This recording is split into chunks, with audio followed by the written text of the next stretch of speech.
Aitäh, härra esimees, austatud härra Ratas. Peaministriks saades te äratasite päris positiivseid lootusi sellega, et opositsiooni ettepanekuid võetakse arvesse ja nende algatusi arvestatakse.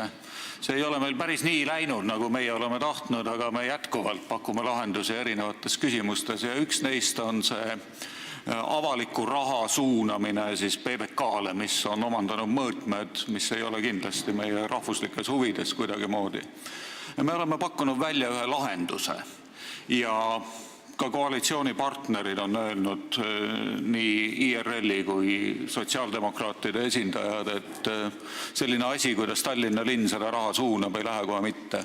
Me oleme pakkunud välja ühe lahenduse, aga Vabariigi Valitsus on meie seaduseelnõule andnud eitava hinnangu. Miks? Aitäh!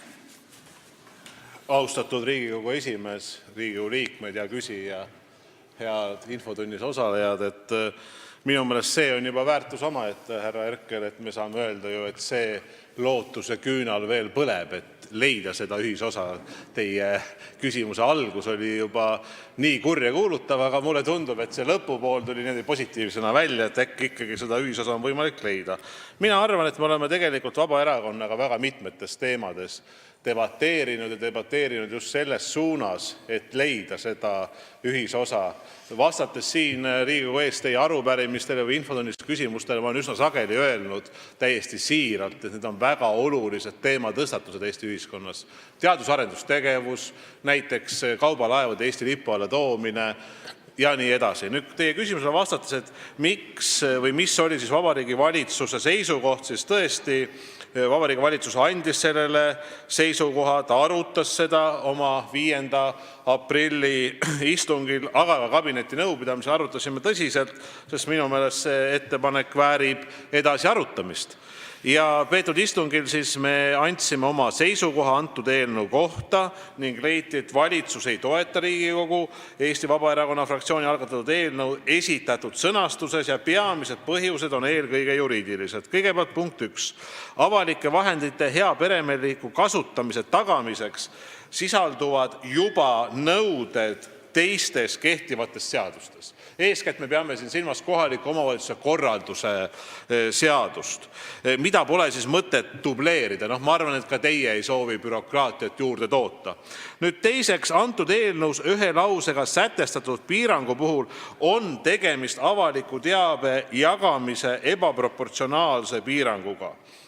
Mul saab kohe aeg täis, eks me siis jätkame debattide järgmise küsimuse ajal. Aitäh! Andres Herkel, palun.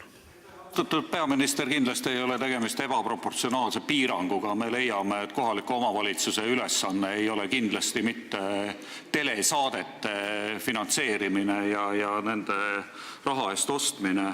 Mu küsimus on ikkagi selles, miks te peate filosoofiliselt õigeks seda, et avaliku raha kasutajana Tallinna linn võtab endale sisuliselt teeskleb seda, et võtab endale vaba ajakirjanduse positsiooni ja võtab seda niiviisi, et auditoorium ei saa aru, kus on tegemist makstud sisuga ja kus on tegemist tegelikult vaba ajakirjandusega. Et meie arvates ei piira see omavalitsuse autonoomiat kuidagimoodi, teadaannete edastamise, pressiteadete, pressikonverentside võimalus ju jääb. Aitäh! Aitäh! Ma arvan ka, et seda ei tasu ära võtta, et kohalikele omavalitsustele ei jää seda pressikonverentsi võimaluse andmist peale oma istungeid või mingisuguste oluliste küsimuste väljatöötamist. Nüüd ma vastan edasi. Kolmas punkt selleks põhjuseks, miks me ei nõustunud, oli see, et kohaliku omavalitsuse finantseerimise seaduse reguleerimisala ei võimalda kehtestada kohaliku omavalitsuse üksuste üksiktegevuse finantseerimise reegleid. Ja neljandaks, eelnõus puuduvad sanktsioonid juhuks, kui seadust on rikutud ega viidata organile, kes kontrolliks seaduse täitmist. Ma lisaksin nende juriidiliste probleemidele, ma olen ka veendunud, et siin on küsimus paljuski sellises poliitilises kultuuris ja ma arvan, see on see, mida meie mõlemad, nii teie kui ka mina soovime tõsta ja siiralt.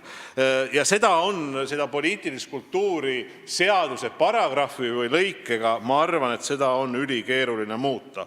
Samas ma ütleks nii, et vaatamata meie sagedastele sellistele keskusteludele teiega Keskerakonda puudutavas küsimuses, ma tahan teid siiski kiita ja tänada. Nimelt valitsus märkis oma otsuses antud seaduseelnõu kohta arvamus kujundades järgnevat, sealhulgas ka, et eelnõus on viidatud probleemile, et kohaliku omavalitsuse üksuse ametiasutus või ametiasutuse hallatav asutus võib praegu osta reklaami, mis väljub kohaliku omavalitsuse seadusega pandud teavitamise ja kohaliku elu korraldamise ülesannetest. Vabariigi Valitsus nõustub, et tegemist on olulise probleemiga ja sellele tuleb leida õiguslikult pädev ja terviklik lahendus. Nagu näete, ka selles küsimuses on meil täiesti ühisosa olemas, et edasi minna. Aitäh!